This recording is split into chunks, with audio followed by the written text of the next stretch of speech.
Мало кто знает, что в живописном уголке Украины, в Жмеринском районе в поселке Браилов, далеко от центра культурной жизни бывал и творил гений русской музыки Петр Ильич Чайковский. Тут он написал «Орлеанскую деву», несколько скрипичных пьес, которые посвятил Браилову, романсы, литургию святого Иоанна Златоуста, детский альбом и многое другое. Мне очень жаль, что вы не видели издали моего Браилова. Знаете, Петр Ильич, у меня есть одно желание, которое я была бы очень рада, если бы вы исполнили.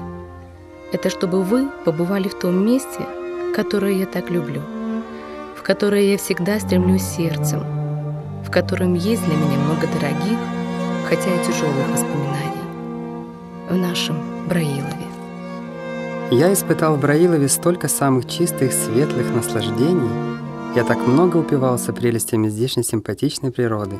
Мне было так хорошо, привольно, что дни эти навсегда останутся в моей памяти светлым, чарующим воспоминанием. Семейство фон Мек в XIX веке владело в Браилове поместьем и несколькими заводами. Барон Карл фон Мек строил железные дороги по всей Российской империи. Его жена, баронесса Надежда Филаретовна фон Мек, была натурой энергичной и деятельной. Именно благодаря ее настойчивым просьбам Карл фон Мек в свое время бросил чиновничью службу и занялся предпринимательством. Эта женщина родила 18 детей, из которых выжили 11. В возрасте 45 лет Надежда фон Мек осталась вдовой, с огромным капиталом, акциями, земельными угодьями, домами в России и Франции. Говорить вам, в какой восторг меня приводят ваши сочинения, я считаю неуместным. Поэтому скажу только, и прошу верить этому буквально, что с вашей музыкой живется легче и приятнее. Милостивая государыня, Надежда Филаретовна, искренне вам благодарен за все любезное и лестное, что вы изволите мне писать. Со своей стороны я скажу, что для музыканта среди неудач и всякого рода препятствий утешительно думать, что есть небольшое меньшинство людей, которому принадлежите и вы, так искренно и тепло любящее наше искусство. Искренне вам преданный и уважающий Петр Чайковский.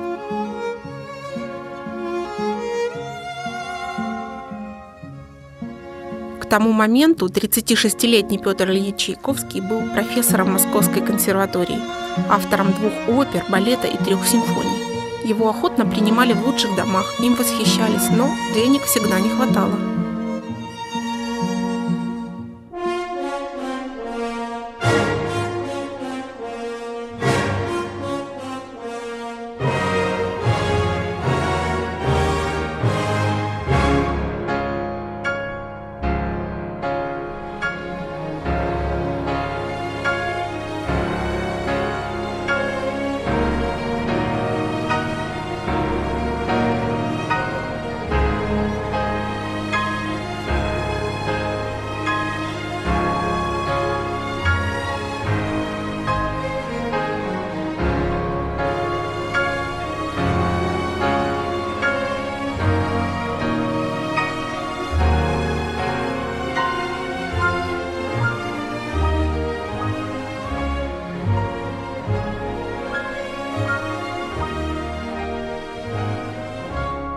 Надежда фон Мек и раньше была увлечена музыкой этого композитора, а теперь любовь к творениям переросла в любовь к Творцу.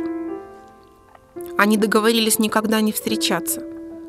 Чайковский много раз гостил в ее имениях, но хозяйки всегда не было дома. И однако же я никогда ее не видел, не слыхал звука ее голоса, и все отношения мои к ней суть исключительно почтовые. Их роман в письмах длился 14 лет. Они написали друг другу больше 1000 писем. В печатном виде это 1700 страниц, 3 тома. Он ошеломляет ее известием о своей женитьбе и вновь обращается с просьбой о материальной помощи. Она в ответ назначает ему субсидию в размере 6000 рублей в год, но через 2 года признается. Когда вы женились, мне было ужасно тяжело. У меня как будто оторвалось что-то от сердца.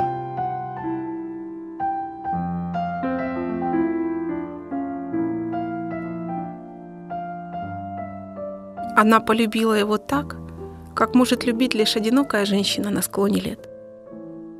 К сожалению, ни ей, ни какой другой женщине, в том числе и жене, не суждено было познать ответной любви гения. Композитора влекло к мужчинам. Это стало трагедией всей его жизни. Он панически боялся огласки, потому и в брак вступил, что хотел отвести все подозрения.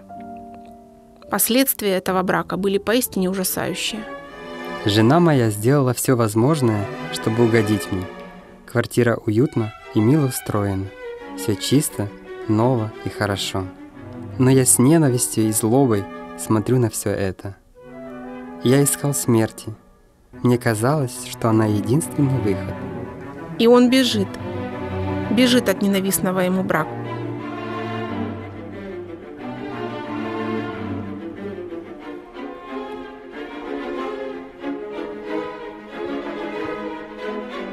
Каждая нота, которая отныне выльется из-под моего пера, будет посвящена вам. Вы даете мне возможность продолжать мое артистическое призвание. На титульном листе партитуры 4-й симфонии написано: «Посвящается моему лучшему другу».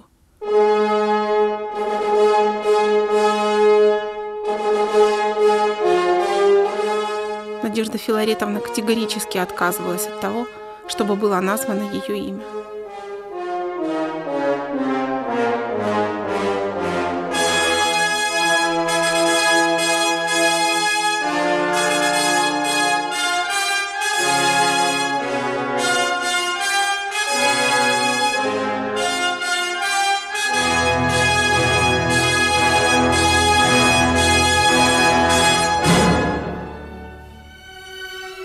Но сказал ли я вам хоть раз, что я вам обязан всем?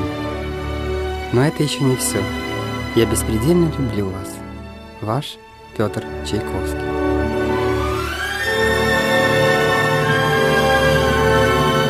Эта история закончилась так же, как и начиналась, письмом.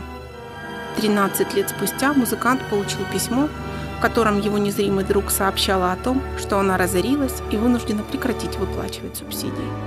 Заканчивалось письмо фразой: «Вспоминайте меня иногда.